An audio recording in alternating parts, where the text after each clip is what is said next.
everyone. Well, as the professor said, my name is Jasmine, and today's topic will be about abortion. I'm going to state my proposition, and I'm going to state my main claim, and then from there we'll move forward. My proposition is abortion can help women through difficult mental health issues, and my main claim is women can choose if abortion is necessary for their mental and physical health. So my first support claim is women who receive abortions are less likely to suffer from mental health problems than women who are denied abortion. So what I found an experiment that was conducted by some scientists, and basically what the experiment was, they gathered a group of women who were going to go through an abortion. And what they did was, after 1 week of the experiment, they went back to the women and had a one-on-one conversation with them, and most of the women said that they felt like it was the right decision, according to Jones, R.K., and Kavanaugh. They said that women said that it was the right decision, and they felt a little bit better afterwards because they thought that maybe they just weren't ready to have a child, or maybe it wasn't the right time for them.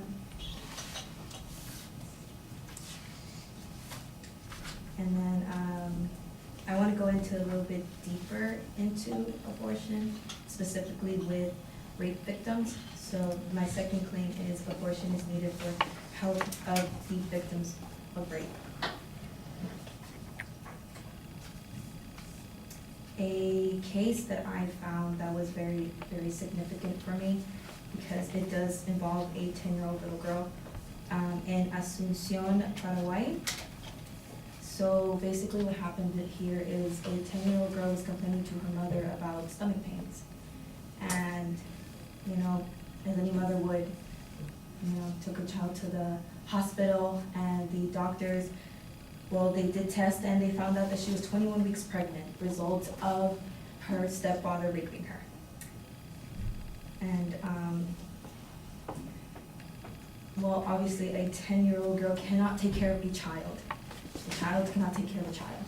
So the right thing to do was hopefully get a therapeutic abortion, which is an induced abortion, in case you need information. So the little girl was denied the abortion because due to strict abortion laws, and that just gives you an idea of how strict these laws can be and how difficult it is for some women who go through that. So since I have 3 minutes, I'm going to move into how she wanted the abortion because it was a danger to her life. So normally the laws would say, well, if it's an endangerment to the little girl's life, wouldn't the abortion be okay? Well, in this case, it didn't work, so that's why she was denied, which in my case, I don't understand that, and I don't know how to further explain it, but basically here she was too young, a child cannot take care of a child, there's probably no financial support whatsoever, and it's just, then we come into my final claim, which is the ability of women to have control over her body is a civil right. We women should be able to choose whether or not to have a child. Doesn't matter what the circumstances are. I think that we should be able to choose to have a child or not. Because, at the end of the day, we're the ones taking care of the child. Not the government, not maybe the father, but sometimes fathers leave. And at the end of the day, abortion, it's not supposed to be a form of contraceptive, don't get me wrong. It's not. It's just if it's like a big emergency situation, but but it's still a woman's choice to choose whether or not to keep her child or not. And we shouldn't judge her for it, because at the end of the day, we're all independent and we know what we're doing, even if it does involve the child's life. But if we can't take care of them, if it's gonna be a reminder of your rapist, or if it's gonna be unwanted or unloved, why have the child? It's just, it just comes to that point. So basically, I'm just gonna repeat my proposition and my main claim.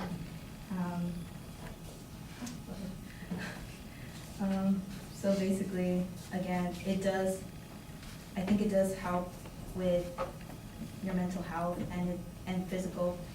It could save lives, yours and your child's, or not my child's, but yours. And basically, thank you so much for your time.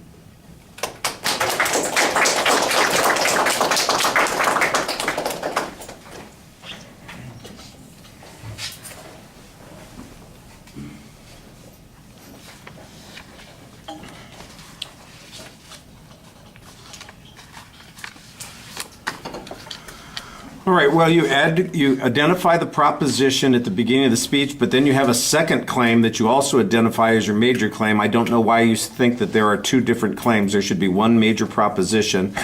You need a preview of the supporting structure. In the body of the speech, you do identify the three supporting points that you have, but you want to have a layout for us at the beginning of the speech, kind of a roadmap for us to follow. The controversy here seems to be, I mean, let's face it, abortion's a controversial subject, so you're kind of relying on that to generate most of the controversy. But your controversy all seems to be focused in particular on that second point in regard to the issue of rape. The health issue that you cite on the first point is basically a survey of some women who had abortions. I'm not exactly sure that it's very clearly explained, and the evidence comes from some scientists.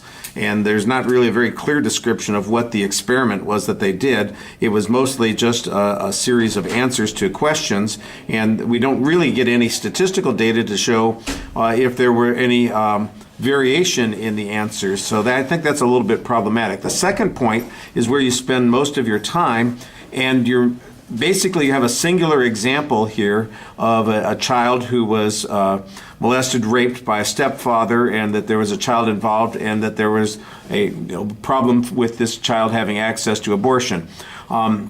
You do say that the child was denied access to abortion, so I'm wondering, did the child give birth to a child? What was the subsequent outcome on that? Was the child put at risk in having to deliver the baby? Is the child unable to support the baby? Because those are claims that you're making at this point, and I don't have any data on that. So I don't really know how far that case goes in proving your point. And most of your argument seems to be about, I mean, there's a suggestion that there could be a harm to the child being forced to give birth, and I think that that's where the strongest part of your argument would be if you could develop that a little bit more. Other than the example, though, you don't really have much information on that particular point. And even the example, I don't know, there's no source citation provided on that, so I think that's a little bit problematic. I think your presentation is pretty nice. You speak to the audience pretty well. You know how you feel about the subject. I think you're doing a good job there. The pacing maybe could be a little bit quicker. And like I said, I think you need to expand your evidence substantially on the first and the third points especially. But that second point, maybe follow up with a little bit of statistical information. Thank you.